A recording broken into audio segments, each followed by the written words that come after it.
沙中線全線開通之後，金鐘成為咗東鐵線嘅新終點站。但係你又知唔知，原來喺本身嘅計劃裏面，有規劃過將東鐵線延伸到中環西站或者中環南站。今日就等我哋大家一齊探討佢嘅前世今生啦。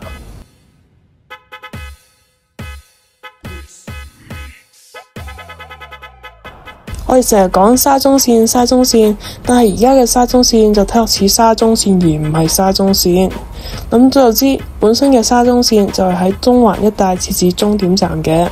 我哋可以翻返去1990年。當時政府為咗配合機場鐵路，將原有由火炭和寮坑連接上環臨時站嘅東九龍線，由原先嘅過海性質改為連接當時嘅東鐵尖沙咀支線以及機場鐵路嘅九龍站，形成東部走廊。去到1998年，政府將東部走廊分拆，提出多個方案組合，其中一個方案就係組合第4條過海鐵路東九龍線以及大圍至鑽石山鐵路嘅沙田至中環線啦。2年之後，政府發表2000年鐵路發展策略，策略中提出嘅2條沙中線嘅走線都係喺大圍出發，經過大圍至鑽石山線、東九龍線以及第4條過海鐵路連接至中環南站嘅前身中環西站。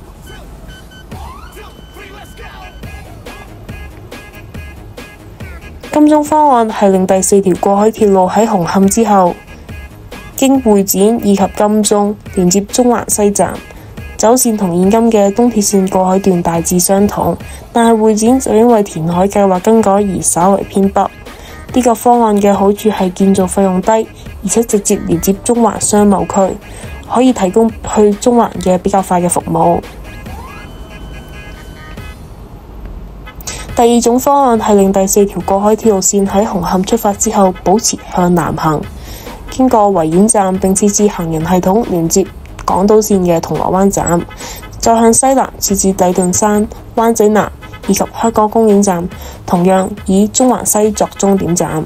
呢個方案可以連接銅鑼灣嘅繁忙商業區，長遠嚟講有助將都會發展重心由中環移向銅鑼灣。1年之後，政府按金鐘方案邀請兩鐵競投沙中線。當局構思中嘅中環西站位於荷里活道近大館一帶，方便市民去蘭桂坊飲酒玩樂。而最後九廣鐵路奪得沙中線嘅營運權，並隨即將中環西站東移近蘇豪一帶。2年之後，九鐵向委員會匯報沙中線嘅最新發展同意見，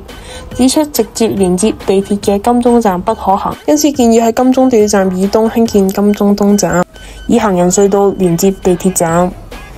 又喺告士打道地底增設銅鑼灣北站。至於中環西站，九鐵從地質勘測所得嘅資料，發現中環西站選址嘅地質屬於軟土，難以喺該處施工，就改為建議喺上亞里北道設置中環南站，取代曾經短暫提出嘅皇后大道中站。車站設有行人通道，分別連接達皇后大道中嘅戲院里以及雪廠街，會喺地底深處以鑽爆方式建造島式月台車站。可惜好景不常，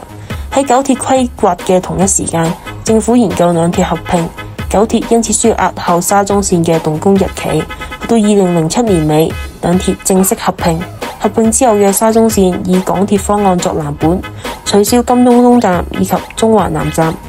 港鐵就中環南站揾唔到合適嘅地方興建，因此宣布沙中線嘅南端終點站由原來嘅中環南站改成金鐘站作終點站。前往中環站嘅乘客需要轉乘港島線或者荃灣線。雖然中環南站被擱置，但係喺興建東鐵線嘅時候，喺金鐘站以南嘅越位隧道兩側都有預留位置連接通往中環南站嘅隧道。而原先規劃喺中環西站嘅物業發展就變成而家嘅 PMQ 元創科。值得一提嘅係，當時九廣鐵路規劃中嘅啟德維修中心，正正位於現時嘅宋皇臺站，並且會喺該處興建上蓋物業。今集路狂上曲就講咗沙公線嘅中環南站嘅前世今生，祝大家新年快樂！呢度係香港交通研究所，記得 subscribe，我哋下年再見，拜拜。